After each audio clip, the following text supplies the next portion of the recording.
السلام علیکم، بسم اللہ الرحمن الرحیم۔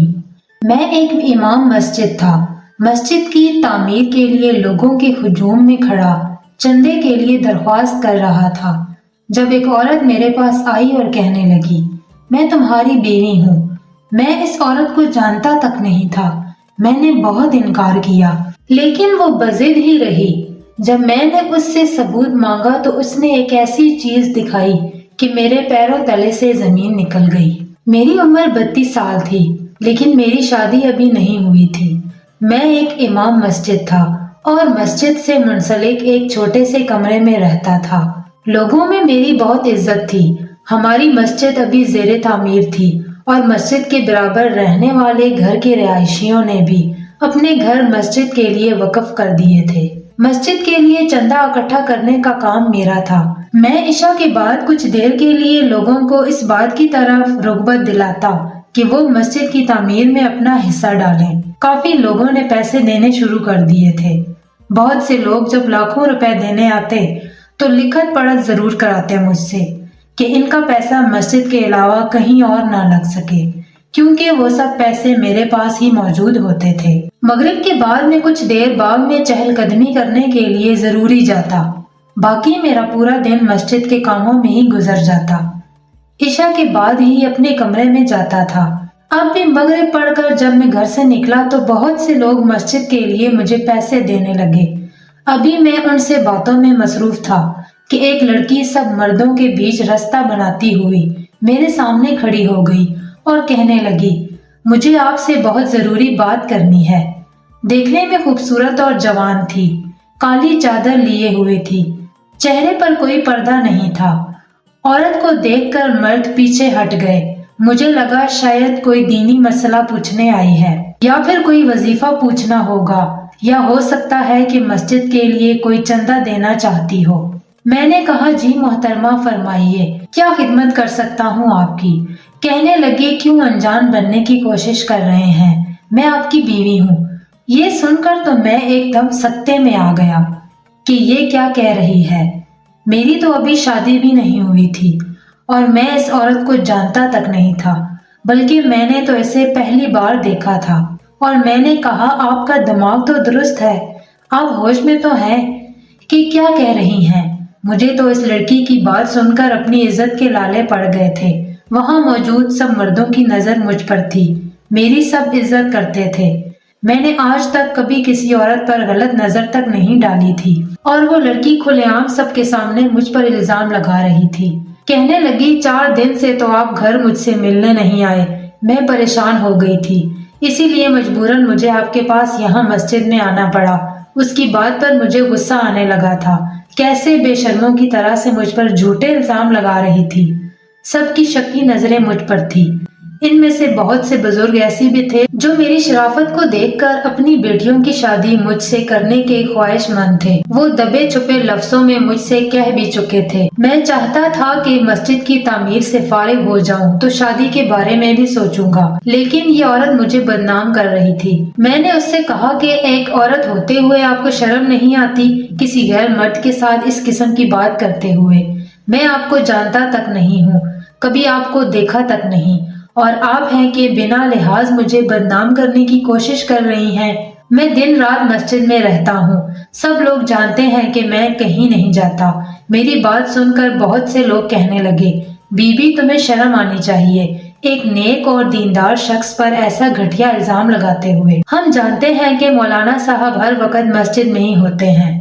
جی نہیں، آپ کی اطلاع کے لیے عرض ہے کہ یہ روز مغرب کے بعد عشاء تک مسجد میں نہیں ہوتے، اس وقت یہ میرے ساتھ ہوتے ہیں۔ یہ سن کر میں دھنک رہ گیا کہ وہ میری روز کی روٹین سے بھی واقف تھی اور کیسے فراٹے سے جھوٹ بول رہی تھی، مجھ پر الزام لگا رہی تھی۔ میں نے کہا، میں باغ میں چہل قدمی کے لیے جاتا ہوں۔